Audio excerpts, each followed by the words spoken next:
प्रथम खंड है 18वीं सदी का इतिहास। 18वीं सदी का इतिहास।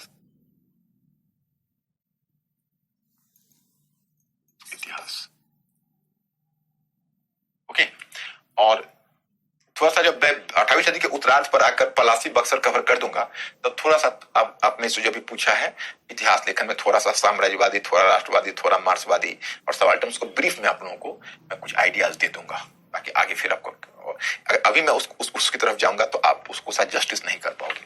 तो प्रथम खंड है 18वीं सदी का इतिहास है। अब हम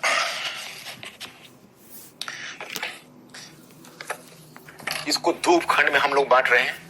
प्रथम उपखंड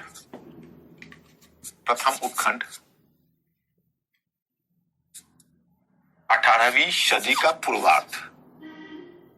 18वीं सदी का पूर्वार्ध। 18वीं सदी का पूर्वार्ध। अब जो 18वीं सदी का पूर्वार्ध है उस 18वीं सदी का पूर्वार्ध है, उस पूर्वार्ध को टॉपिक हमारा क्या रहेगा? मुगल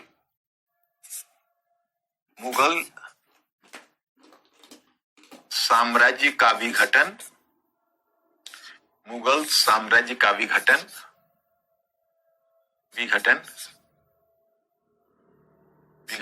तथा क्षेत्रीय राज्यों की स्थापना। क्षेत्रीय राज्यों की स्थापना। ओके, ये हमारा मेजर टॉपिक रहेगा।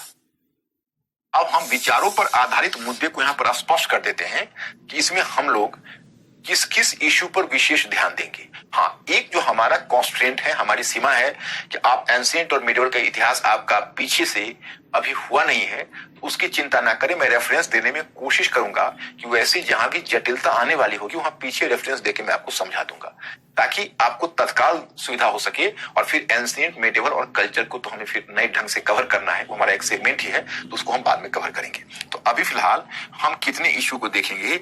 हम इसमें मुगल साम्राज्य के पतन के कारण हमारा सिलेबस में नहीं है। देखो, हमारे सिलेबस में उन्होंने शब्द का प्रयोग किया है आधुनिक भारत मध्य 18वीं सदी से वर्तमान काल तक। तो मध्य 18वीं सदी का प्रयोग किया, इसका मतलब वो 1750 के बाद ले रहे हैं। मैंने एक शब्द का यूज किया है, वो है पूर्वार्ध। और पूर्वार्ध शब्द का मतलब मैंने कल भी आपको बताया था, याद होगा। पूर्वार्ध का मतलब हुआ कि 1701 से लेकर 1750 के बीच का काल पूर्वार्ध है और 1750 से लेकर और 1800 के बीच का काल उत्तरार्ध है। तो उत्तरार्ध पर हम बाद में आएंगे, पूर्वार्ध पर ही हमें थोड़ा वक्त लगेगा। अब आपके मन में एक बात होगी, जब सिलेबस में पूर्वार्ध है ही नहीं, 1750 के बाद आना चाहिए सिलेबस के अनुसार, क्योंकि हम केवल सिलेबस को नहीं देख रहे, हम क्वेश्चंस को भी देख रहे हैं। और जब हम वैसे भी अगर हम ब्रिटिश कंपनियों का आगमन, तो ब्रिटिश कंपनियों का आगमन तो बहुत पहले हो चुका है। पुर्तगीज कंपनी कब आई है? पुर्तगीज कंपनी भारत में आ गई है 15वीं सदी के अंत में। वास्को डी गामा ने 1498 में खोज की और फिर आप देखेंगे उसके बाद उधर से मिशन आ गया। 1502 में फिर वास्को डी गामा फिर आया था और फिर 1505 में डी एल्मीडा को स्थापित किया गया था और कोचिंग में उनका पहला मुख्यालय स्थापित हुआ था। तो कुल मिलाकर 15वीं सदी के अंत तक पुर्तगीज आ गए थे। तब मुगलों का भी भारत में आगमन नहीं हुआ था। मुगल सत्ता स्थापित हुई है 1526 में। लेकिन पुर्तगीज के बाद तब आए पहले डच और ब्रिटिश, ये आए 17वीं सदी के आरंभ में। और सबसे लेट आई फ्रांसीसी कंपनी। तो 17वीं सदी के आरंभ में जब आए ब्रिटिश, उस समय तक अकबर मर चुका था और जहांगीर का समय था। तो उसके बाद ब्रिटिश और डच में पहले संघर्ष हुआ। तो ब्रिटिश ने भारत पर और श्रीलंका और ओरमुज तक के क्षेत्र, मतलब अरब सागर आप देख रहे हो, अरब सागर से लेकर, मैं पर दिखाऊंगा, अरब सागर से लेकर और बंगाल की खाड़ी तक ब्रिटिश ने अपना नियंत्रण स्थापित कर लिया। इसमें हिंद महासागर पर भी उसका वर्चस्व था। और उधर बंगाल की खाड़ी से अगर आप पूरब बढ़ेंगे तो जो एशिया पैसिफिक रीजन तक जाता है, जैसे मलक्का वगैरह का क्षेत्र देख रहे हो, तो मलक्का तक, यहाँ मलक्का आप इंडोनेशिया का देख रहे हो और वहीं से फिर आप पश्चिम की तरफ जाओगे तो पैसिफिक ओशन में आप चले जाओगे, तो वहां तक नियंत्रण डचों का था। फ्रांसीसी बाद में आए और ब्रिटिश और डच तो सेटल कर लिए। फ्रांसीसी बाद में आए 1664 में और कंपनी स्थापित हुई 1666 में, यहाँ पर उन्होंने अपना आधार बनाया। और फिर लेकिन ब्रिटिश और फ्रांसीसियों में एक लंबा संघर्ष चलेगा भारत में अपनी कंपनी का वर्चस्व स्थापित करने के लिए।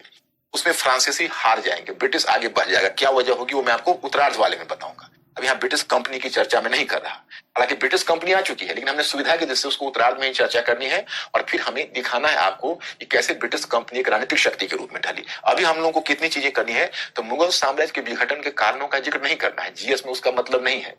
हमने पूर्वार्ध सिर्फ इसलिए ले लिया क्योंकि यूपीएससी ने 2 क्वेश्चन पूछे हैं। एक क्वेश्चन पूछा है 2014 में कि पानीपत के तृतीय 2014 में कि इतिहास की भूप्रकंपी लड़ाइयां पानीपत में क्यों घटित हुई और पानीपत के तृतीय युद्ध का महत्व क्या है, जो 1761 में घटित हुआ था। और दूसरा क्वेश्चन 2017 में पूछा है कि मुगल साम्राज्य के विघटन ने किस प्रकार भारत 18वीं सदी के पूर्वार्ध में भारत में किस प्रकार खंडित संप्रभुता ने जन्म लिया। खंडित संप्रभुता का मतलब है कि जब मुगल साम्राज्य समाप्त हो गया और मुगल साम्राज्य के समाप्त होने के बाद छोटे छोटे राज्य अस्तित्व में आए। ओके, तो उसी पर क्वेश्चन पूछा है, तो इसलिए हम लोगों को पूर्वार्ध में करना है। और हम मुगल साम्राज्य के विघटन के कारणों पर क्यों नहीं जाएंगे, क्योंकि मैं उसकी टेक्निकलिटीज को समझ रहा हूं। एक बहुत बड़ा डिबेट है, उस पर बहुत सारे रिसर्च हुए और उसमें 3 ग्रुप ऑफ हिस्टोरियंस है जो अलग अलग उसको इंटरप्रेट कर रहे हैं। एक तरफ परंपरागत है सर जगन्नाथ सरकार, आरजी भंडारकर और इस तरह के विद्वान, तो कहीं ना कहीं मुगल शासकों की या मुगल राजकुमारों और अयोग्य उत्तराधिकारी औरंगजेब की कट्टर धार्मिक नीति आदि को उत्तरदायी मानते हैं। दूसरे समूह में कौन विद्वान है, तो दूसरे समूह में विद्वान आए हैं जिसमें सतीश चंद्र है, इरफान हबीब है, जो जागीरदारी संकट कृषि संकट की बात करते हैं। और तीसरे समूह में वो विद्वान हैं जो संकट नहीं मानते हैं, कहते हैं इसका कारण संकट नहीं था, बल्कि मानते हैं उल्टा की समृद्धि थी। वो मानते हैं कि भले ही मुगल साम्राज्य जो संकट का सामना कर रहा हो, लेकिन भारत में यूरोपीय कंपनियां आई है, इतनी बड़ी मात्रा में चांदी आ रही है, भारत में नकदी फसलों की खेती बढ़ रही है, तो भारत में संकट कहां से आ गया? वो तो आर्थिक समृद्धि है। और आर्थिक समृद्धि का लाभ उठाकर जो मुगलों के क्षेत्रीय अधिकारी थे जो अलग अलग क्षेत्रों में थे, वह उसका फायदा उठाकर केंद्रीय सत्ता को चुनौती देने लगे ताकि ये सभी आर्थिक बेनिफिट या इकोनॉमिक बेनिफिट का लाभ हमें मिले। तो इस कारण से विघटन हुआ। तो हम उस पचड़े में आपको नहीं ले जाना चाहेंगे, वो ऑप्शनल की चीज है। सिर्फ आप इसमें हम इतनी चीजें डिस्कस करेंगे कि मुगल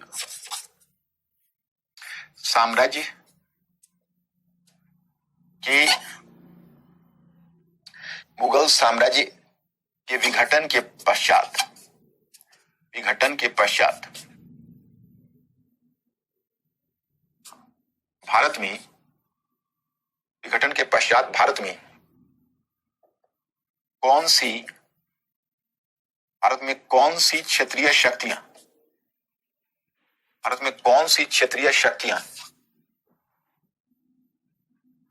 भारत में कौन सी क्षेत्रीय शक्तियां सक्रिय हुई? भारत में कौन सी क्षेत्रीय शक्तियां सक्रिय हुई? इसे पॉइंट आप बना लीजिए कि मुगल साम्राज्य के विघटन के पश्चात भारत में कौन सी क्षेत्रीय शक्तियां सक्रिय हुई। पहला बिंदु आप नोट डाउन कर लीजिए। एक बिंदु यह हुआ। अब इसको आगे बढ़ाते हैं। दूसरा बिंदु दीजिए कि 18वीं सदी के पूर्वार्ध को राजनीतिक विघटन का काल मानना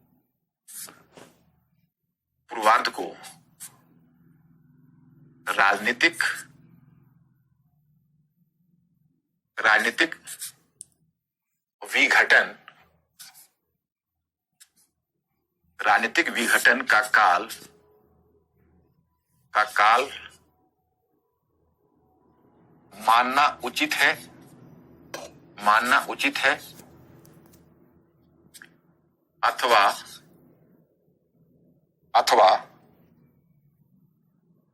अथवा मानना उचित है 18वीं सदी के पूर्वार्ध को राजनीतिक विघटन का काल मानना उचित है अथवा राजनीतिक विकेंद्रीकरण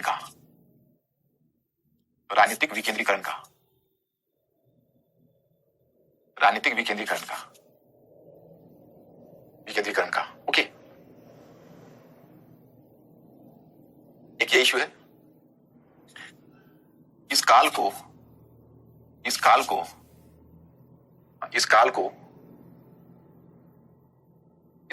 आर्थिक संकट का काल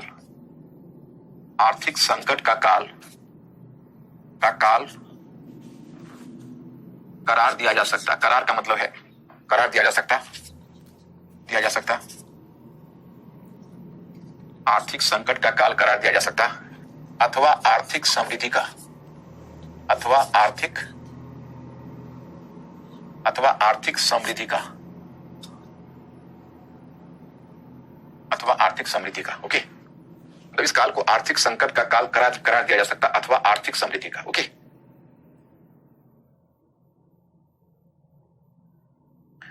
एक बिंदु, इसे पूर्व आधुनिक काल क्यों कहा जाता है? इसे पूर्व आधुनिक काल क्यों कहा जाता है? पूर्व आधुनिक काल क्यों कहा जाता है? क्यों कहा जाता है? पूर्व आधुनिक काल क्यों कहा जाता है? ओके,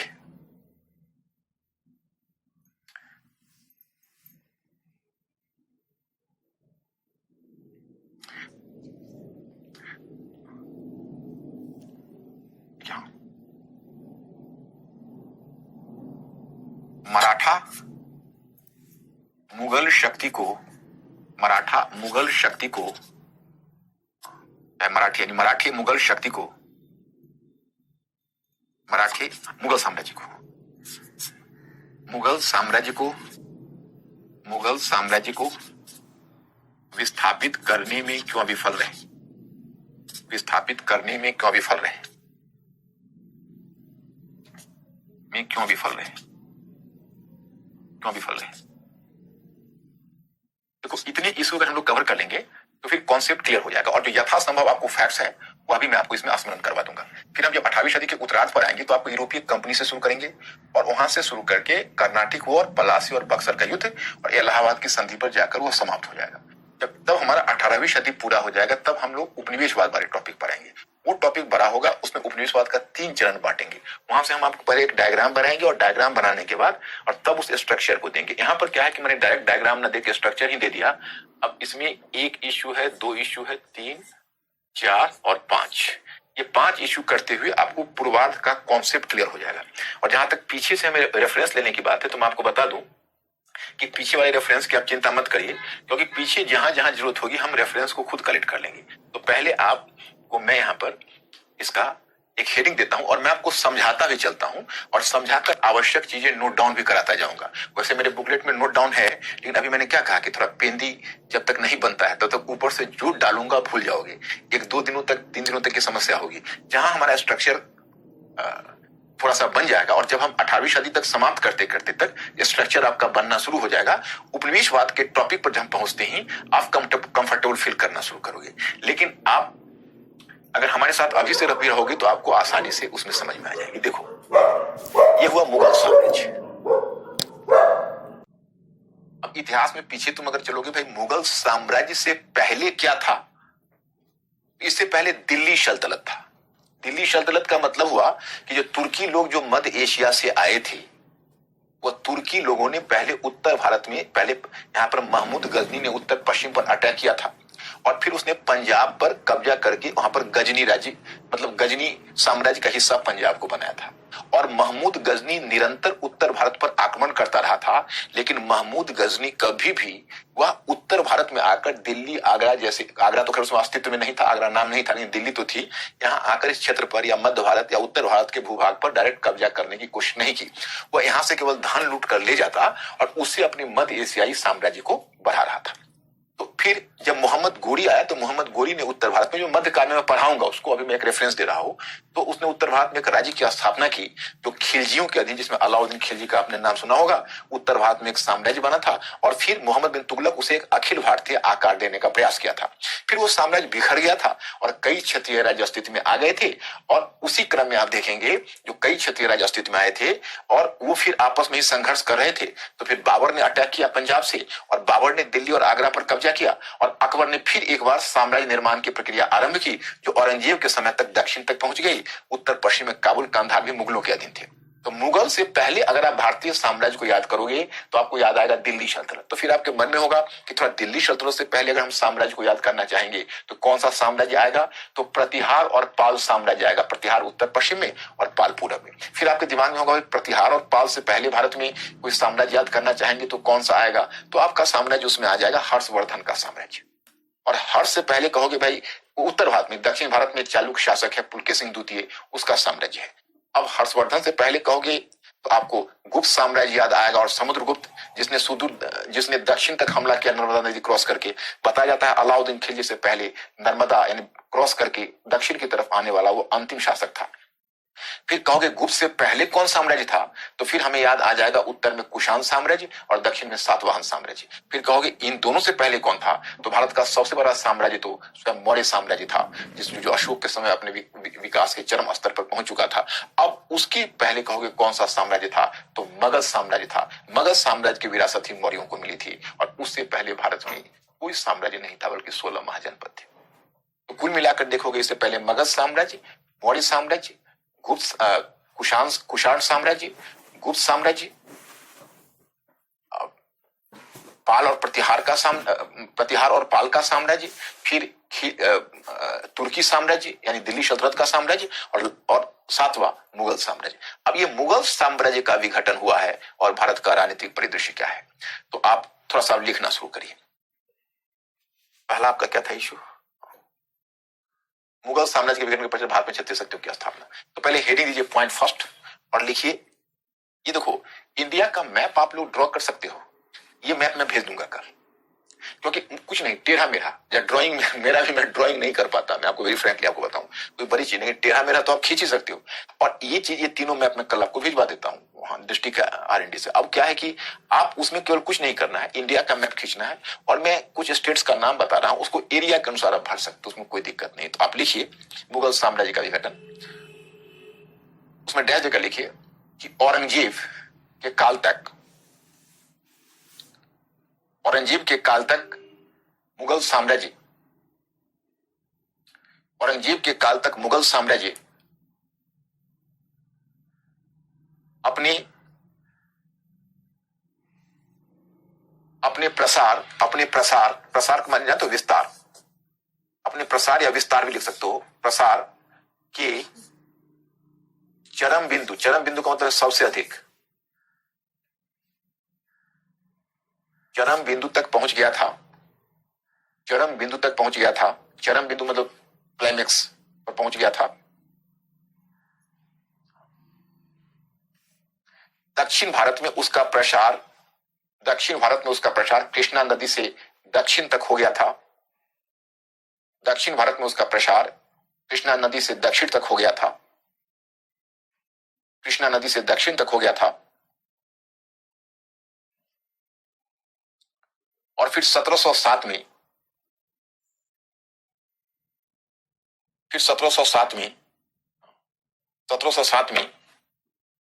उत्तर की ओर लौटने के प्रयास के क्रम में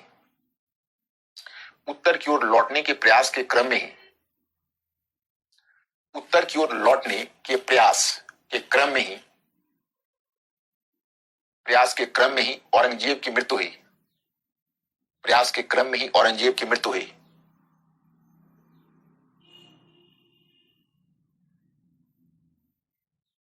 उसके पश्चात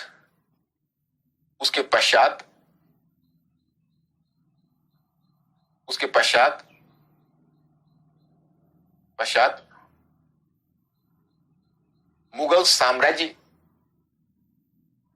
साम्राज्य के विघटन की प्रक्रिया आरंभ हो गई। मुगल साम्राज्य के विघटन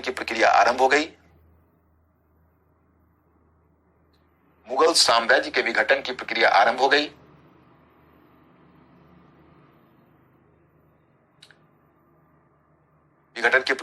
गई। तथा क्षेत्रीय राज्य स्वतंत्र होने लगे। क्षेत्रीय राज्य स्वतंत्र होने लगे।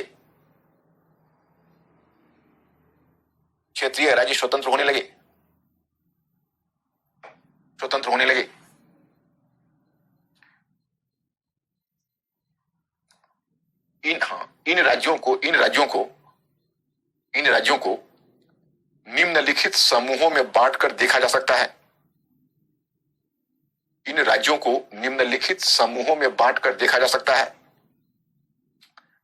निम्नलिखित समूहों में बांटकर देखा जा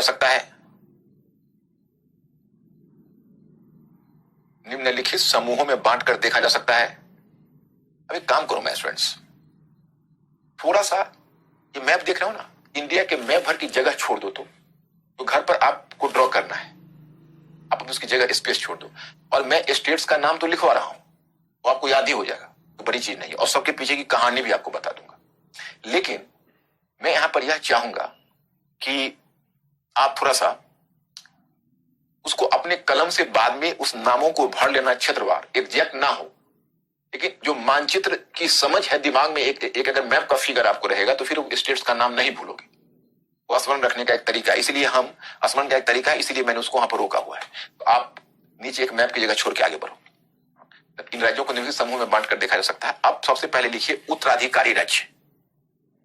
उत्तराधिकारी राज्य, उत्तराधिकारी राज्य,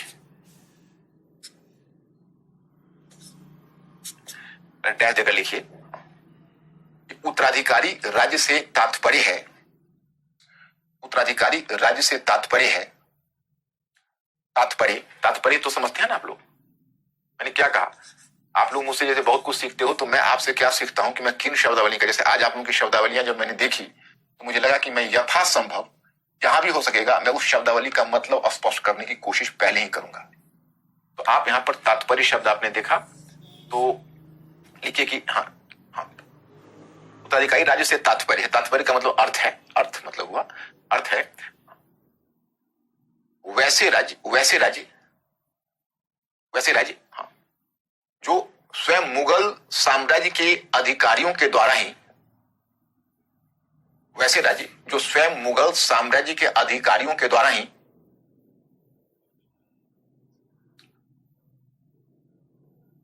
मुगल साम्राज्य के अधिकारियों के द्वारा ही साम्राज्य की कमजोरी से लाभ उठाकर, साम्राज्य की कमजोरी से लाभ उठाकर स्वतंत्र रूप में स्थापित कर दिया गया था, स्वतंत्र रूप में स्थापित कर दिया गया था। अब इसमें पहला नाम आप दीजिए बंगाल, बंगाल। अभी देखिए, अभी इन राज्यों से केवल मैं आपको परिचय करवा देता हूं। जैसे एक मैंने आपको जो बुकलेट दिया हुआ है, जो दृष्टि का बुकलेट है, उसमें थोड़ा अगर वहां पर विस्तार से देखना है तो देख लेना। क्लास में मेरा टारगेट रहेगा, जो मैं अपना मकसद आपको स्पष्ट कर दूं, कि क्लास में उतना ही नोट कराऊं जो परीक्षा में आपको लिखने की जरूरत पड़ेगी, क्योंकि आपको बहुत कम स्पेस में लिखना है, 150 वर्ड्स में लिखना है, और कोई क्वेश्चन आपको 250 वर्ड्स में लिखना है। 250 वर्ड्स के क्वेश्चंस का टाइप ही अलग होता है। जैसे अभी मैंने आपको बताया था कि 1940 के दशक में उन कारकों की व्याख्या कीजिए जिसने भारत में सत्ता हस्तांतरण को जटिल बना दिया, उसको 250 वर्ड्स में पूछा हुआ है, क्योंकि मुद्दे भी उसमें बहुत हैं। तो लेकिन शुरू तो हम लोग फाउंडेशन से ही करें। तो अब बंगाल में मैं आपको एक कहानी पहले सुना देता हूं ताकि आपकी दिलचस्पी जगेगी, और फिर बंगाल में केवल मैं मुर्शिद कुली खान से यहां आपको परिचय करा देता हूं।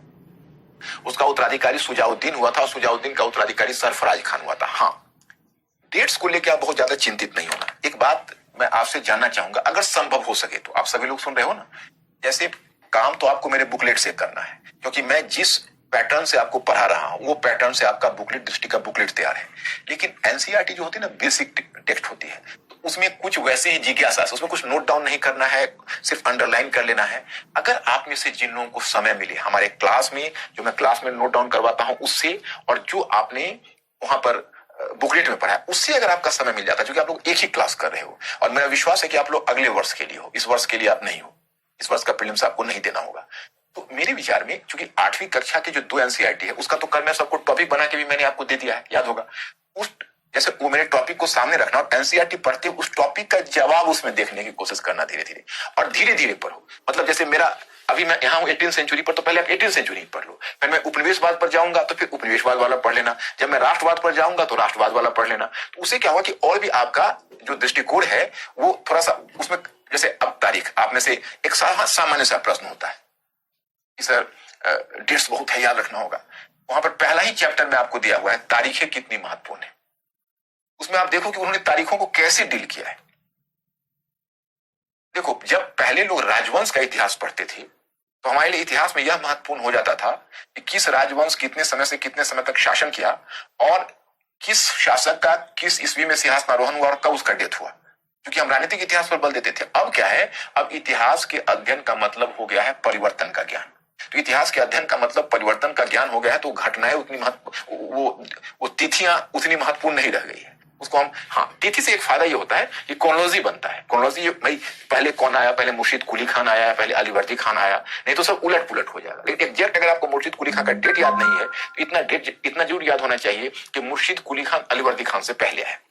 अब बंगाल में मैं आपको बताना चाहता हूं, एक्चुअली देखिए बंगाल में एक बड़ा ही महत्वपूर्ण मुगल अधिकारी था, उसका नाम था मुर्शिद कुली खान। और मुर्शिद कुली खान राजस्व का बहुत बड़ा विशेषज्ञ था। तो औरंगजेब ने अपने ही काल में उसे बंगाल के दीवान का पद दिया था, बंगाल के दीवान का। अब मैं आपको एक चीज बता देता हूं ताकि आपको कहीं कंफ्यूजन ना हो, तो इसलिए बेसिक चीजें मैं हमेशा आपका स्पष्ट करता जाऊंगा। अब यहां पर जो मैंने कहा कि बंगाल का दीवान, तो जैसे मुगल जो प्रशासन होता था उस प्रशासन में सबसे ऊपर केंद्रीय प्रशासन हुआ।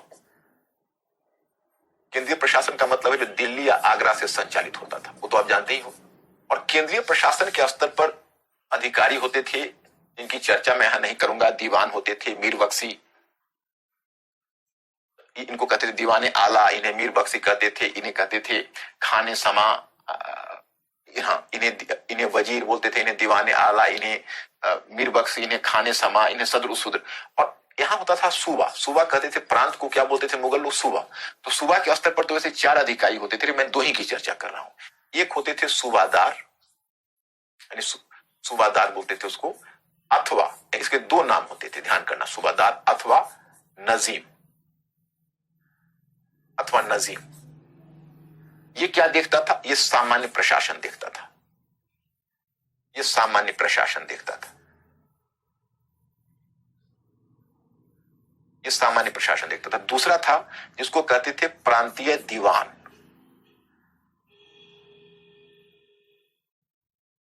इसको कहते थे प्रांतीय दीवान, प्रांतीय दीवान। प्रांतीय दीवान का क्या काम था वो गौर करिए। प्रांतीय दीवान भू राजस्व प्रशासन देखता था।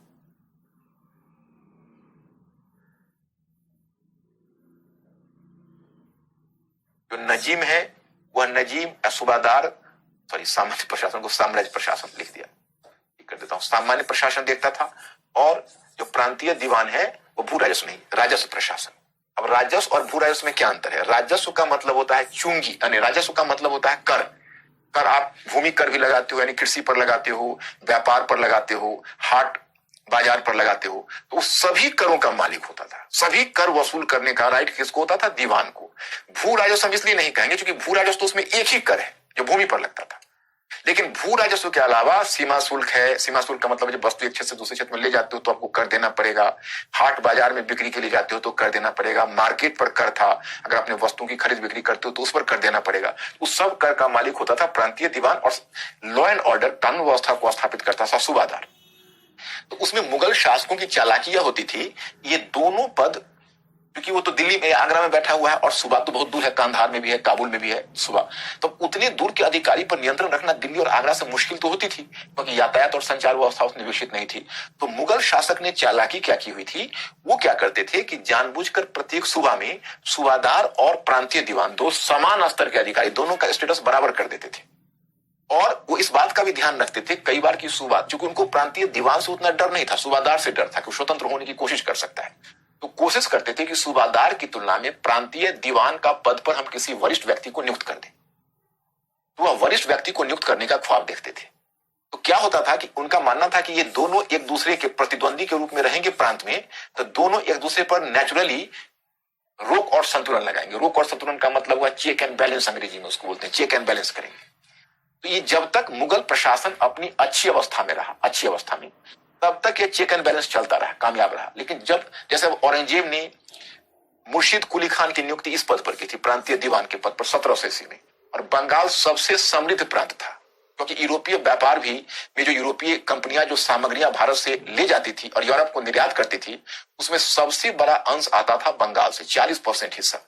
तो बंगाल एक समृद्ध प्रांत था, इसलिए जानबूझकर औरंगजेब ने बंगाल का दीवान मुर्शिद कुली खान को बनाया, क्योंकि मुर्शिद कुली खान राजस्व का विशेषज्ञ था। और बंगाल से औरंगजेब की कितनी उम्मीद जुड़ी हुई थी उसका एक आप अनुमान यही करिए। जब औरंगजेब जिस समय उलझा हुआ था, दक्षिण में गया था, लास्ट टाइम 25 वर्ष तो दक्षिण में ही युद्ध करता रह गया। तो जब वो दक्षिण में गया था तो वहां पर उसे जब भी फाइनेंशियल क्राइसिस होती थी, जब उसको राजस्व का संकट होता था, तो राजस्व के संकट की स्थिति में वो हमेशा बंगाल से आने वाली राजस्व की प्रतीक्षा करता रहता था। लेकिन जब 1707 में जब डेथ हो गया औरंगजेब का, तो फिर मुगल का जो प्रशासन था वो एक तरह से बिखर गया, कमजोर पड़ गया। तो उसका फायदा जो प्रांतीय अधिकारी थे उठाने लगे। तो मुर्शीद कुली खान जो प्रांतीय दीवान था, वो 1717 में वह अब बंगाल का सूबेदार भी बन बैठा, मतलब सूबेदार को हटा दिया और स्वयं दीवान और सूबेदार दोनों पद पर आ गया। जब ये सूबेदार और दीवान जब ये दोनों पद मिल गए, तब वो शब्द आया है नवाब। अब हम जब नवाब शब्द का प्रयोग करेंगे माय स्टूडेंट्स, तो आप इस बात को ध्यान रखना, आप लेक्चर को गौर से सुनना और पेन पेपर लेकर बैठना, और जो आवश्यक बातें हैं एक रफ की तरह, आप देखिए जो मैं नोट डाउन करवा रहा हूं वो तो आप नोट डाउन करना, और उसी में एक रफ पेज बना लेना, या उसी के साइड में थोड़ा रफ पेज बना लेना, कि अगर आपको जरूरत हो तो कुछ इस तरह का रफ वर्क भी कर सको। तो ये रहने से फिर आपको याद रहेगा। तो 1717 में मुर्शीद कुली खान बन गया सूबादार। तो सूबादार और प्रांतीय दीवान जब ये दोनों पद मिल गए, तो फिर वो नया पद उभर कर आया, जिस पद को क्या बोलते हैं? उस पद को बोलते हैं नवाब। तो नवाब आ गया। तो मैं वही बता रहा हूं कि बंगाल में, अब आते हैं पीछे आगे, जैसे बंगाल में मुर्शीद, ये बंगाल है, देखिए उसमें बंगाल आज कहीं केवल बंगाल नहीं था, उसमें बंगाल, बिहार, उड़ीसा तीनों क्षेत्र शामिल थे, और बंगाल का सूबेदार या दीवान था, ये तीनों पर था। तो अब ये बंगाल का नवाब बन गया मुर्शीद कुली खान। मुर्शीद कुली खान स्पष्ट रूप से मुगल को कभी चुनौती नहीं दी, बल्कि जीवन पर्यंत मुर्शीद कुली खान भले ही व्यवहार में स्वतंत्र हो गया, लेकिन थोड़ा बहुत राजस्व वह मुगल इंपेरर को भेजता रहा। क्योंकि औरंगजेब के डेथ के बाद 1707 में उसका उत्तराधिकारी बना बहादुर शाह प्रथम, जो 1712 तक शासन किया है। उसके समय तक चीजें उतनी बिखरी नहीं है। उसके बाद क्या हुआ कि मुगल दरबार में गुटबंदी शुरू हो गई, तीन तीन पार्टियां बन गई।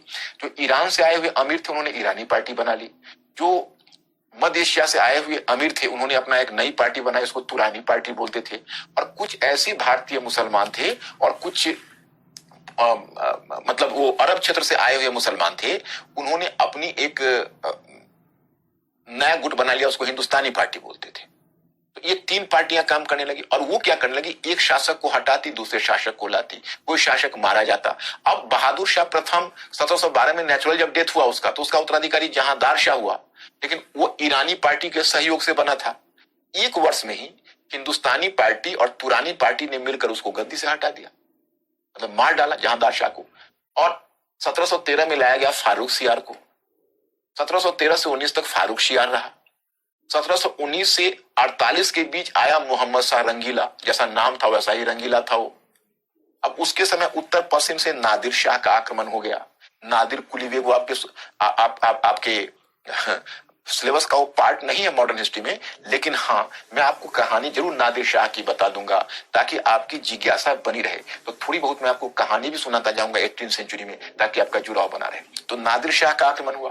अहमद शाह अब्दाली का भी पहला आक्रमण उसी के समय हुआ था, परंतु वो विफल बन गया। तो उसका बेटा फिर आएगा अहमद शाह, वो 1748 से 1754 तक शासन करेगा, और 1754 में उसका उत्तराधिकारी होगा आलमगीर द्वितीय। अब बताइए आलमगीर द्वितीय तक मुगल बादशाह का पद कितना कमजोर हो गया। क्या आपको जानकर दुखद आश्चर्य होगा कि मुगल बादशाह को मार डाला गया। और कौन मारा? तो उसका अपना अधिकारी था जविता खान, उसने आलमगीर द्वितीय की हत्या कर दी। अब आलमगीर द्वितीय की जब हत्या कर दी तो उसका उत्तराधिकारी था शाह आलम द्वितीय, युवराज था अभी, वो उसका नेक्स्ट सक्सेसर बनता। लेकिन अब उसे लगा, उसकी चर्चा मैं आगे करूंगा, उसका नाम है आलमगीर द्वितीय। तो आलमगीर द्वितीय को ऐसा लगा, सॉरी आलमगीर द्वितीय, शाह आलम द्वितीय, क्योंकि आलमगीर द्वितीय तो मारा गया था, तो शाह आलम द्वितीय को ऐसा लगा कि अगर मैं दिल्ली में अधिक समय तक रहूंगा तो या तो ये मुझे मार डालेंगे या फिर मेरी आंखें निकाल लेंगे। आप कहेंगे भाई आंखें क्यों निकाली जाती थी? तो इस्लाम में अंधा व्यक्ति बादशाह नहीं हो सकता था। तो कई बार क्या होता था, कुछ महत्वाकांक्षी अमीर होते थे जो चाहते थे कोई दूसरा शासक बने, तो जो युवराज होता था या जो सत्ता का दावेदार होता था उसको जानबूझ कर गिरफ्तार करके उसकी आंखें निकाल लेते थे। इस डर से शाह आलम द्वितीय वहां से भागा और उसने अवध में आकर शरण ली। अब अवध का राज्य में क्यों शरण ली आगे बताऊंगा, फिलहाल आप लिखिए बंगाल, उसमें लिखिए कि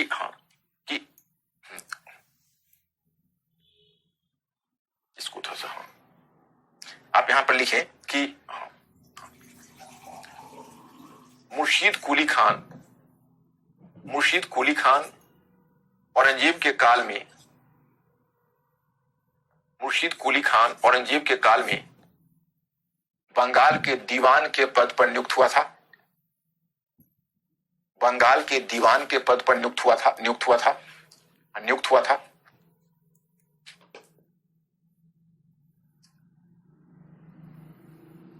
परंतु आगे चलकर उसने सूबेदार के पद पर भी कब्जा कर लिया।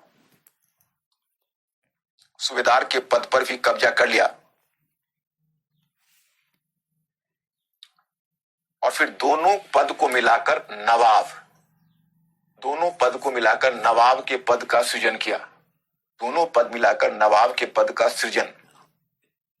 नवाब के पद का सृजन किया। यानी बनाया, निर्माण किया।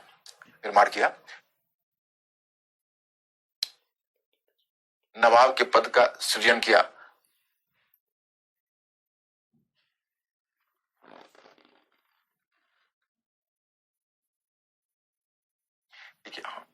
मुर्शीद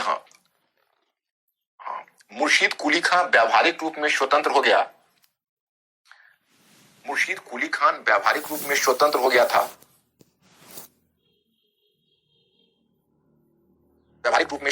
था। परंतु औपचारिक रूप में, औपचारिक का मतलब मैं बता देता हूं बच्चों, अब मैं ये गलती नहीं करूंगा, मेरी समझ में आ गया है कि आपको क्या चाहिए। देखो, एक पॉलिटी में टर्म होता है, एक टर्म होता है डी जूरे, दूसरा होता है डी फैक्टो। तो डी जूरे और डी फैक्टो का मतलब हुआ, एक होता है व्यवहार, दूसरा होता है फॉर्मेलिटी, मतलब केवल औपचारिकता बस। मतलब व्यवहार में वो स्वतंत्र हो गया, लेकिन औपचारिकता बस। औपचारिक रूप में मतलब है कि एक कम से कम उसने प्रतीकात्मक रूप में मुगल बादशाह को एहसास दिलाया कि हम आपसे पूरी तरह स्वतंत्र नहीं है, अभी भी हम आपके अधिकारी हैं। तो औपचारिक रूप में यह मुगल शासक को राजस्व भेजता रहा। औपचारिक रूप में वह मुगल शासक को राजस्व भेजता रहा। उसके उत्तराधिकारी सुजाउद्दीन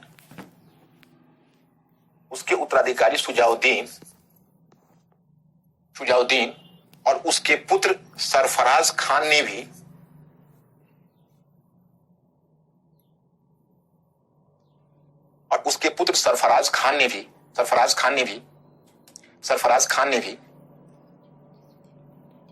उसकी इस नीति को जारी रखी।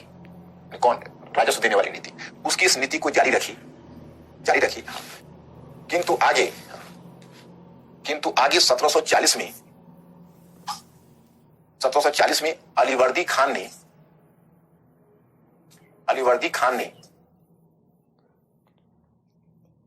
अपने को नवाब घोषित किया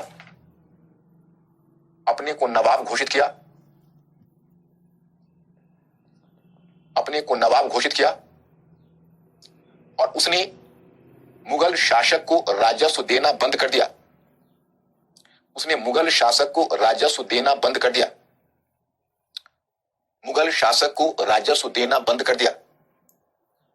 तो देखिए, ये इस फैक्टर को आप देख लें। अब आप जो कहते हो फैक्ट्स आपके साथ ही साथ चलेगा, इस स्कीम के साथ ही चलेगा। आपको पूरा मैं जो स्ट्रक्चर बताऊंगा उसमें आपका फैक्ट। देखो, अब जैसे डेट्स मैंने इंपॉर्टेंट नहीं समझा, ऐसा नहीं कि मुझे डेट्स याद नहीं था, मैं चाहता तो देता। जैसे मुर्शीद कुली खान का नवाब का समय है 1717 से 1727 और सुजाउद्दीन का समय है 1727 से 1739, यानी 1727 टू 1739। और उसका पुत्र आया सरफराज खान, वो एक ही वर्ष तक पद पर रहा, 1739 से 1740। उसी का मिलिट्री कमांडर था जिसका नाम था अलीवर्दी खान ने बलपूर्वक सत्ता पर कब्जा कर लिया और सरफराज खान को मार डाला। और इसने एक लंबे समय तक अलीवर्दी खान ने शासन किया है, 1740 से 1756 तक, 1756 तक। और 1756 में उसका उत्तराधिकारी जो सिराजुद्दौला होगा, उसी का ब्रिटिश के साथ मतभेद होगा और पलासी का वॉर होगा, जो हम पलासी के युद्ध में देखेंगे, आपको 18वीं सदी के उत्तरार्ध में देखेंगे। अभी इतना ही परिचय मैं आपसे करवा रहा। प्रीलिम्स पॉइंट ऑफ व्यू से आपके लिए फैक्ट क्या हो गया, एक information prelims point of view से, कि अलीवर्दी खान पहला बंगाल का नवाब है जिसने मुगल बादशाह को राजस्व देने से मना कर दिया था। Okay, that's all. अब आप दूसरा लिखिए, अवध। मैप पर जब आपको अवध को भरना होगा तो आपको दिक्कत नहीं होगी, क्योंकि देखो बंगाल का ये पड़ोसी राज्य है अवध, ये है अवध, बंगाल का पड़ोसी राज्य, ये बंगाल है, ये अवध है। तो लिखें अवध, और अवध को डैश देकर लिखिए कि अवध एक मुगल देखो मुगल, कहीं कहीं आपको अमीर दिखेगा, अमीर शब्द का जो प्रयोग होता है वो धनी व्यक्ति के लिए नहीं होता है। जो मुगल अधिकारी होते थे, मुगल अधिकारी के लिए अमीर शब्द का भी प्रयोग होता था, जैसे उमरा भी बोलते हैं उसको, अधिकारी को उमरा या अमीर।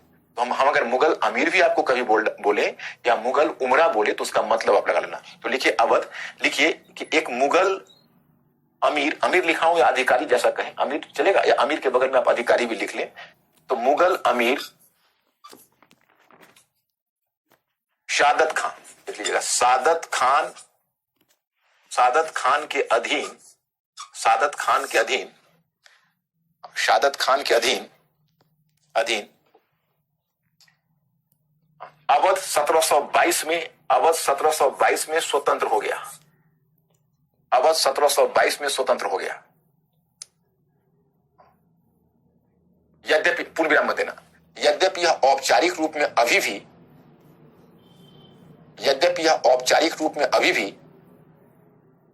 मुगल साम्राज्य के अधीन था। औपचारिक रूप में अभी भी मुगल साम्राज्य के अधीन था। Are you getting this point? अब मैं थोड़ा सा यहां पर एक विराम लूंगा और आपको समझा देता हूं, एक कहानी बता देता हूं। नादिर शाह के आक्रमण की कहानी सुनाऊं, इंटरेस्टिंग है।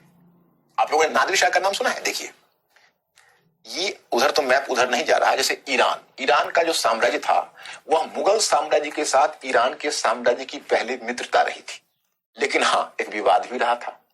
जैसे ईरानी साम्राज्य पहले वहां एक शिया शासक था, शिया शासक का नाम क्या था? तो शिया शासक का नाम, वहां का ईरान का जो शासक था उसका नाम था शाह तहमास प्रथम, शाह तहमास द्वितीय, शाह अब्बास प्रथम, यही सब उनके नाम थे। तो आपने हुमायूं की कहानी सुनी है? जब हुमायूं हिंदुस्तान से शेरशाह से पराजित होकर जब भागा था तो हुमायूं ने ईरान के दरबार में शरण ली थी, और ईरान के जो शाह है उसके सहयोग से उसने फिर काबुल और कांधार को अपने भाई कामरान से जीता था, और फिर शेरशाह का डेथ हो गया था तो उसके कमजोर उत्तराधिकारी से का फायदा उठाकर उसने दिल्ली आगरा पर दोबारा कब्जा किया था। तो ईरान से मुगलों का अच्छा संबंध था, जबकि ईरानी लोग शिया थे और मुगल सुन्नी थे। अब आप में से बहुतों के मन में जिज्ञासा हो गई होगी ये शिया सुन्नी का विवाद क्या है, तो मैं जहां जो शब्द मैं बोलूंगा उसको ही निपटाने की कोशिश करूंगा। जैसे इस्लाम में जो पैगंबर मोहम्मद की चर्चा मैं करूंगा आपको मीडियल वाले में, कि पैगंबर मोहम्मद ने जब इस्लाम पंथ चलाया था 7वीं सदी में, तो वो बने थे स्वयं खलीफा के पद पर। खलीफा के पद से मेरा आशय ये हुआ कि खलीफा नहीं, वो तो पैगंबर थे, प्रोफेट मोहम्मद स्वयं पैगंबर थे। तो पैगंबर होने के नाते एक्चुअली उनको बड़े संकट की स्थिति का सामना करना पड़ा था। संकट की स्थिति से आशय यह है कि वह एक ऐसे धर्म गुरु थे, ऐसे पैगंबर थे जिन पर कई बार जानलेवा हमला हो चुका था और इस्लाम को दबाने की कोशिश की जाती थी आसपास के जो अन्य धर्मावलंबी के लोग थे। तो उन्होंने क्या किया कि स्वयं एक सेना तैयार की, स्वयं राजा भी बन गए, धार्मिक गुरु भी थे। तो इस्लाम में शुरू से ही राज्य और धर्म के बीच एक प्रकार की एकता रही। तो जब पैगंबर मोहम्मद ने तो मक्का मदीना पर कब्जा किया, जब उनका देहावसान हो गया तो उसके बाद उनका उत्तराधिकारी खलीफा कहलाए। तो उसमें 4 ऐसे खलीफा थे जो 4 पहले उनके सेनापति रहे थे और जो पैगंबर मोहम्मद के निकट थे, और एक तरह से उनको वरिष्ठ लोगों ने मिलकर चुना था। आगे चलकर यह पद फिर वंशानुगत हो गया। वंशानुगत का मतलब है पिता इस गद्दी अपने पुत्र को देने लगा। ये 4 जो शुरू के खलीफा थे उसमें थे अबू बकर पहला, फिर उमर दूसरा, उस्मान तीसरा और अली चौथा।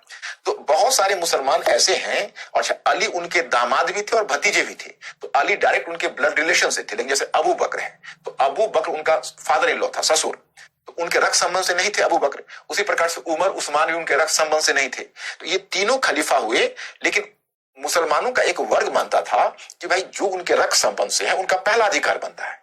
लेकिन बाद में फिर आए अली, तो अली आए तो मुसलमानों का एक वर्ग यह मानने लगा कि इमाम अली हैं वही असली उनके उत्तराधिकारी है, और जो आरंभ के जो 3 हैं उन्होंने मैनिपुलेट किया, उन्होंने पैगंबर मोहम्मद के डेथ का फायदा उठाकर और तब उन्होंने वो सत्ता प्राप्त कर लिया। तो जो मानते हैं कि आरंभिक 3 हड़प करने वाले थे, हड़प करने वाले का मतलब है कि बलपूर्वक कब्जा करने वाले, वो कहलाए शिया, जो अपनी परंपरा अली से जुड़ते हैं। और मुसलमानों का दूसरा वर्ग है जो मानते हैं कि नहीं, अबू बकर, उमर और उस्मान ही उनके सही उत्तराधिकारी थे और अली ही ने ही हड़प लिया इस सत्ता को, तो वो कहलाए सुन्नी। तो जो आरंभिक 3 को मानते हैं वो सुन्नी, और जो केवल अली को मानते हैं वो शिया। तो शिया और सुन्नी के बीच आप जानते हो इतिहास में कितने विवाद रहे, आज भी विवाद चल रहे हैं। तो ईरान का शाह शिया हुआ करता था, फिर भी मुगलों से उनकी दोस्ती होती थी। एक ही ऐसा क्षेत्र था जहां दोनों के बीच तनाव होता था, वो तनाव कंधार में होता था, कंधार में। अब क्या था कि खैर शाह तहमास्प का जो वंशज था वो समाप्त हो गया, और उसके सेनापति नादिर कुली बेग ने सत्ता पर कब्जा कर लिया, वो बन गया नादिर शाह। अब नादिर शाह की निगाह हिंदुस्तान के वैभव पर थी, क्योंकि मुगल शासक मोहम्मद शाह रंगीला कमजोर हो चुका था। और इधर आप देखोगे मुगलों की जो सुरक्षा पंक्ति है, यह है काबुल, यह है गजनी और यह है कांधार। ये तीनों इसकी वैज्ञानिक सुरक्षा पंक्ति थी। जब तक मुगलों का इन तीनों पर कब्जा रहता तब तक इधर से कोई हमला नहीं हो सकता था। लेकिन इधर कांधार मुगलों के हाथ से शाहजहां के समय निकल चुका था और वह ईरान के अंतर्गत आ गया था। तो ईरान का शासक नादिर शाह को कांधार के अफगानों के विरुद्ध अभियान चलाना था, उन्हें दंडित करने के लिए। ये आपका सिलेबस का हिस्सा नहीं है, बस आपके इंटरेस्ट के लिए बता रहा हूं। तो नादिर शाह ने कांधार पर अभियान करता तो उसे डर यह था कि कांधार से बहुत सारे जो अफगान हैं वो भागकर काबुल में जाके शरण ले लेंगे, और काबुल का क्षेत्र चूंकि मुगलों के अधीन था तो उसे वो इनक्रोच नहीं कर सकता था। तो उसने अपने एक दूत भेजे मोहम्मद शाह रंगीला के दरबार में कि आप, मतलब दूत उसने भेजे, और वह दूत ने मोहम्मद शाह रंगीला जो मुगल बादशाह उससे अनुरोध किया कि जब हम कांधार पर अफगानों के विरुद्ध अभियान कर रहे होंगे तो आप काबुल पर एक सुरक्षा पंक्ति बना देंगे, ताकि इधर से अफगान भागकर काबुल में शरण ना ले। इसलिए वहां पर आप मतलब सतर्क रहेंगे अपनी सेना को, या बॉर्डर सिक्योरिटी, उस बॉर्डर सिक्योरिटी फोर्स का कॉन्सेप्ट तो नहीं था, जो भी सीमा पर हो सेना को खड़े कर देंगे कि यहाँ से अफगान को वहां जाने का परमिशन नहीं देंगे। तो मोहम्मद शाह रंगीला तो शेरो शायरी करने वाला बादशाह था, मदिरा में डूबा रहने वाला, उसके लिए तो बड़ा ही फन की बात थी। उसने आश्वासन दे दिया जाइए आप, हो जाएगा, और फिर भूल गया। इधर जब नादिर शाह ने कांधार पर अभियान किया अफगानों को दंडित करने के लिए, तो जैसा उसका डर था वैसा ही हुआ। यहां से अफगान जान बचाकर काबुल की तरफ भागने लगे। जब वो काबुल की तरफ भागने लगे और शरण ले ली तो नादिर शाह आग बबूला हो गया। उसने यहां से एक पत्र, बड़े ही हार्ड वर्डेड लेटर भेजा मुगल बादशाह को। तो मुगल बादशाह के दरबार में कहा जाता है कि उसके दूत को अपमानित किया गया। अब उसके बाद नादिर शाह को यही बहाना मिल गया और नादिर शाह ने आक्रमण किया। अब पहले उसने काबुल पर कब्जा करते हुए इधर का जितना भी मुगलों का क्षेत्र उस पर कब्जा करते हुए सिंध नदी क्रॉस किया, सिंध नदी क्रॉस करके फिर आया, फिर पंजाब के मैदानी भाग को, पंजाब को पार करता हुआ हरियाणा के मैदानी भाग को करता हुआ करनाल तक पहुंच गया। देखो करनाल दिल्ली के एनसीआर एरिया में है, करनाल कितना नजदीक है, वहां तक पहुंच गया। तो फिर मोहम्मद शाह रंगीला उसका सामना करने के लिए मुगल सेना लेकर गया, और जब वो गया तो वो युद्ध मैदान में स्वयं नहीं गया, बल्कि युद्ध मैदान में अपने मुख्य सेनापति जो उसका मीर बख्शी था, खान दौरान को भेजा। तो कुछ ही घंटों में मुगलों के पांव उखड़ गए, क्योंकि नादिर शाह के पास तो सेना भी सक्षम थी, वो अपने एक योग्य शासक भी था, और फिर उसके पास बहुत बेहतर किस्म के तोपखाने भी थे। तो ये हार गया। अब हारने के बाद नादिर शाह ने टेक्निकली मुगल बादशाह को गिरफ्तार कर लिया। अब मैं अभी एक व्यक्तित्व से आपको परिचय नहीं करा है जो हैदराबाद में एक स्वतंत्र राज्य की स्थापना करेगा, और उसका नाम होगा निजामुल मुल्क। आपने निजाम का नाम सुना है? वही निजामुल मुल्क था, जो बड़ा ही योग्य मुगल अधिकारी था। हालांकि वह मुगल बादशाह की नीति से उबकर, उसकी चर्चा मतलब पहले बंगाल करूंगा, फिर अवध, और अवध के बाद मैं हैदराबाद ही करने वाला हूं, क्योंकि निजामुल मुल्क आसफ जाह पहले मुगल अधिकारी के पद पर होगा। लेकिन जब वो देखेगा कि अब मुगल साम्राज्य का नौका डूबने वाला है, मुगल साम्राज्य का उद्धार नहीं हो सकता मोहम्मद शाह रंगीला जैसे अयोग्य शासक के अधीन, तो वहां से वो निकल लिया और हैदराबाद में अपनी स्वतंत्र राज्य की स्थापना कर दी थी। परंतु वो इतना योग्य अमीर था कि जब भी मोहम्मद शाह रंगीला को कोई मुसीबत होती तो उसे निजामुल मुल्क की याद अवश्य आ जाती। 2 मिनट में थोड़ा सा ब्रेक लेता हूं, पानी पीकर मैं फिर आपको से डील करता हूं।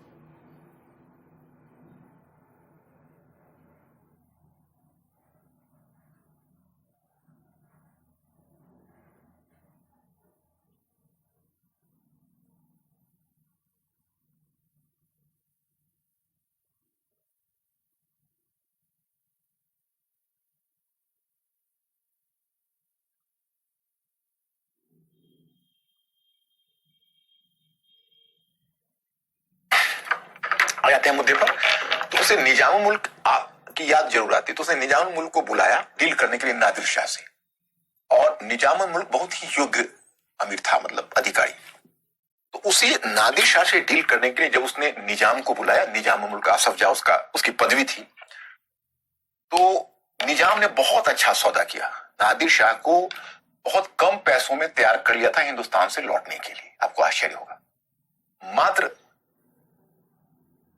50 लाख रुपए, उसमें भी एक साथ नहीं, उसने नादिर शाह को कहा कि आप करनाल में हैं, आप अपने पूरे लश्कर मतलब अपनी सेना को लेकर आप यहां से दिल्ली जाएंगे, दिल्ली में खजाना खाली है, बादशाह की स्थिति बड़ी खराब है, उसके खजाने में कोई धन नहीं है, वह साहूकारों से, साहूकार यानी मनी लेंडर से कर्ज लेकर मुगल बादशाह का खर्च चलता है, आप वहां जाएंगे उसमें जो आपके सैनिक खर्च यहां से वहां जाने में होंगे वो भी दिल्ली से नहीं आ पाएगा, तो बेहतर है कि हम अभी आपको 20 लाख रुपए दे देते, 10 लाख रुपए हम आपको देंगे जब आप पंजाब पार कर रहे होंगे, और 10 लाख रुपए मैं आपको भिजवा दूंगा जब आप लौटते हुए सिंधु नदी क्रॉस कर रहे होंगे, और 10 लाख रुपए हम आपको ईरान भिजवा देंगे।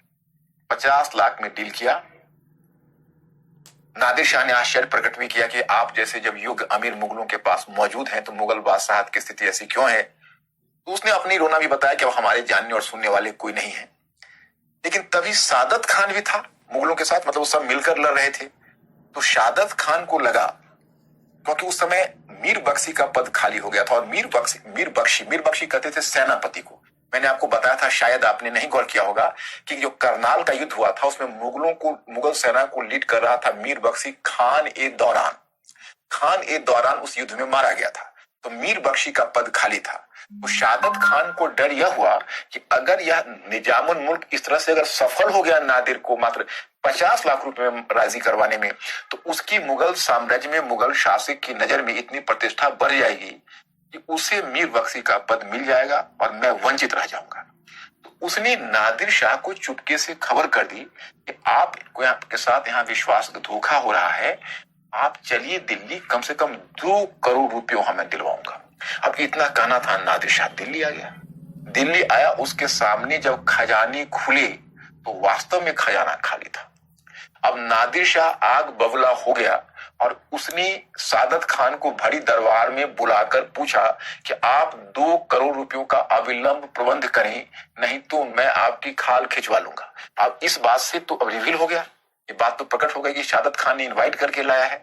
उसका प्रेस्टीज तो आप समझ सकते हो, वो तो पूरे हिंदुस्तान में मुंह दिखाने लायक नहीं रह गया। उसने आत्महत्या कर ली सादत खान ने। फिर उसका उत्तराधिकारी होगा सफदर जंग। लेकिन सफदर जंग को नादिर शाह ने ही पैरवी कर डाली, क्योंकि सफदर जंग ने उसको पैसे अरेंज करके दे दिए नादिर शाह को। तो नादिर शाह ने ही मुगल बादशाह को राजी किया कि इसे वजीर का पद आप दे दीजिए। तो अवध का नवाब बन गया मुगल वजीर भी, और सादत खान का उत्तराधिकारी सफदर जंग वजीर के पद पर आ गया। इसलिए अब अवध के नवाब को नवाब वजीर भी कहा जाता है, ध्यान कर लीजिएगा। तो आप वहां पर लिखिए कि 1722 में उसने मतलब स्वतंत्र हो गया। हाँ, तो अब आगे लिखिए। हाँ, आगे उसका उत्तराधिकारी सफदर जंग हुआ। आगे उसका उत्तराधिकारी सफदर जंग हुआ। आगे उसका उत्तराधिकारी सफदर जंग हुआ। सफदर जंग हुआ, जिसे मुगल वजीर का पद भी मिला, जिसे मुगल वजीर का पद भी मिला, और फिर वह नवाब वजीर के नाम से जाना जाने लगा। वैसे नादिर शाह से 70 करोड़ रुपए लूट कर ले गया था, जो भी मिला उसको दिल्ली में कत्लेआम भी करवाया था। नवाब वजीर कहा जाने लगा, वजीर कहा जाने लगा। हाँ, सफदर जंग का उत्तराधिकारी ही सुजाउद्दौला था। ये देखो, 2 अलग अलग नाम है, कंफ्यूज मत करना। बंगाल का नवाब सिराजुद्दौला जो पलासी का युद्ध लड़ा है वो अलग है, और अवध का नवाब जो उसका उत्तराधिकारी है सफदर जंग का, उसका नाम है सुजाउद्दौला, वह अलग व्यक्तित्व है। दोनों को एक मत समझिए। तो सुजाउद्दौला था जो बक्सर के युद्ध में उतरा था। बक्सर का युद्ध यही लड़ा था, जो बक्सर का युद्ध 1764 में हुआ था, आगे बताऊंगा, सेकेंड हाफ में उतरा था। तो अवध के बारे में इतना ही जानिए। अब आप लिखिए तीसरा राज्य जो मैंने आपको बताया, ये है आपका निजाम का हैदराबाद का राज्य। वो ये भी उत्तराधिकारी राज्य है, हैदराबाद, ये हैदराबाद का राज्य। अब आप लिखिए हैदराबाद। अब देखिए हैदराबाद की और भी दिलचस्प कहानी है। जो निजामुल मुल्क, जैसे आपको इतना तो पता है कि निजाम हैदराबाद का नवाब, बाद में स्वतंत्र भारत की सरकार ने हैदराबाद में सेना भेजकर हैदराबाद पर कब्जा किया था और हैदराबाद इंडिया का पार्ट हुआ। वह था 7वां निजाम, मतलब निजामुल मुल्क आसफ जाह का 7वां उत्तराधिकारी था, जो हिंदुस्तान में जिसने अपने भूभाग का विलय किया था। जो हैदराबाद का नवाब था उसके विषय में कहा जाता है कि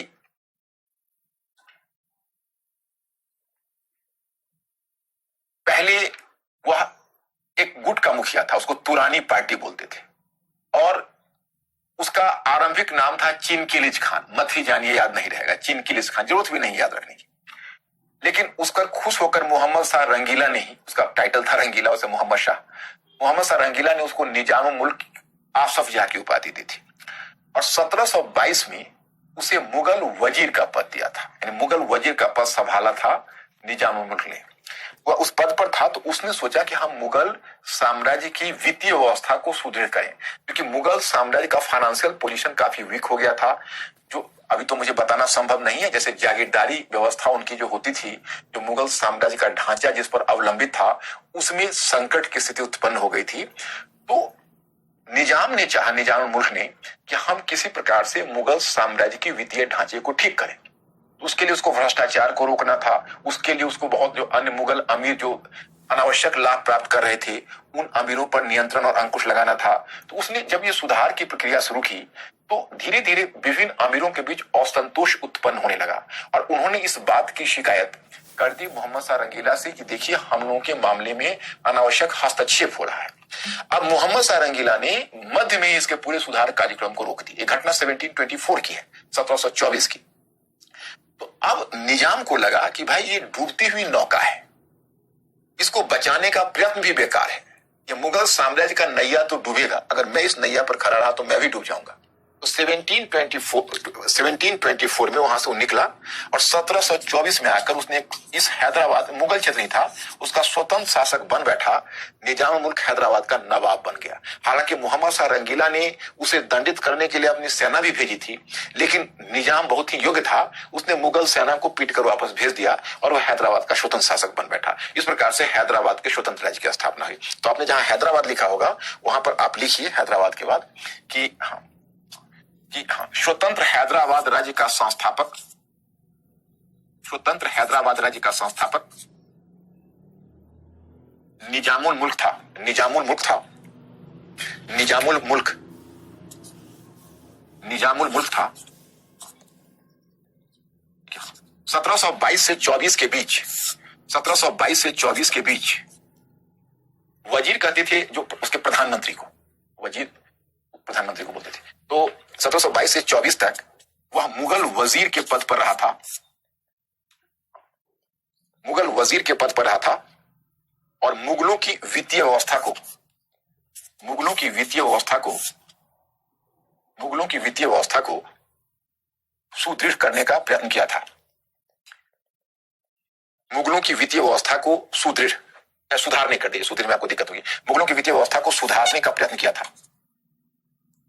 सुधारने का प्रयत्न किया था, परंतु मुगल बादशाह मोहम्मद शाह ने, मुगल बादशाह मोहम्मद शाह ने उसके प्रयत्न को, उसके इस प्रयत्न को सफल नहीं होने दिया, उसके इस प्रयत्न को सफल नहीं होने दिया, प्रयत्न को सफल नहीं होने दिया। अंत में उसने, अंत में उसने निराश होकर, अंत में उसने निराश होकर अपना स्वतंत्र राज्य स्थापित करने का निर्णय लिया, अपना स्वतंत्र राज्य स्थापित करने का निर्णय लिया। फिर 1724 में, फिर 1724 में वह हैदराबाद की ओर पलायन कर गया, हैदराबाद की ओर पलायन कर गया, तथा स्वतंत्र हैदराबाद राज्य की स्थापना की, तथा वहां एक स्वतंत्र राज्य की स्थापना कर ली, तथा वहां एक स्वतंत्र राज्य की स्थापना कर ली, स्वतंत्र राज्य की स्थापना कर ली। तो माय स्टूडेंट्स, ये तीन राज्य आपको याद ही हो गया होगा, तीनों के संस्थापक के नाम याद हो गए होंगे, तीनों की परिस्थितियां याद हो गई होंगी। अब हम आपको, एक बार घर पर आप देख लेना केवल, तो मैंने इसमें मैं आपको बताना चाहता हूं कि एक तरफ हमने नाम लिया किसको, उत्तराधिकारी राज्य को। तो पहला हेडिंग आपने उत्तराधिकारी राज्य दिया। अब आप दूसरा हेडिंग दीजिए विद्रोह, विद्रोह के माध्यम से स्थापित राज्य, विद्रोह के माध्यम से स्थापित राज्य। अब मैं स्टूडेंट्स यहां पर मैं आपको 3 राज्य बताऊंगा। एक मैं आपको बताऊंगा मराठा, दूसरा सिख और तीसरा जाट, और अगर कहोगे तो एक और दे दूंगा अफगान राज्य भी। अगर आप कहोगे तो अफगान राज्य भी बता दूंगा, नहीं तो ये 3 ही मेरा टारगेट है। मतलब उसके बाद आपको 2017 का प्रश्न हल होगा, लेकिन उस प्रश्न को हल करने में मैं आपको एक टेक्निक बताऊंगा क्या करना होगा। तो